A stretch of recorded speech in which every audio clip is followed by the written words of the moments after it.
Merci Monsieur le maire. Alors moi aussi je suis choqué par ce vœu comme la maire du 10e qui a une tonalité communautariste. Je ne vois pas à quel titre des personnes racisées comme vous dites ne pourraient pas aller dans des salons de coiffure traditionnels, là encore comme vous dites.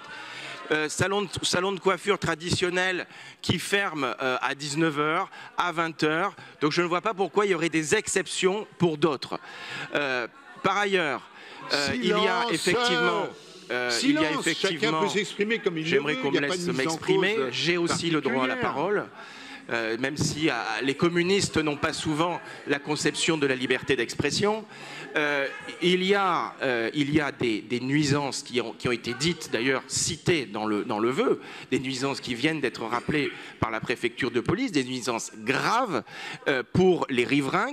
Il faut quand même penser à ces gens dont on gâche la vie. Il faut penser à ces gens aussi qui ne peuvent pas se promener librement parce qu'il y a, comme le vœu le dit, des attroupements nocturnes, etc., etc.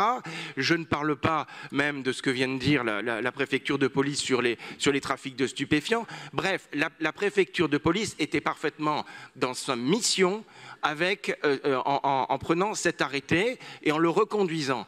Ce qui serait intéressant, qui n'est pas dit dans le vœu, c'est de savoir quels ont été les effets. La préfecture de police vient de dire que les effets étaient positifs. Donc, pour tous ces éléments, évidemment, nous allons nous opposer à ce vœu.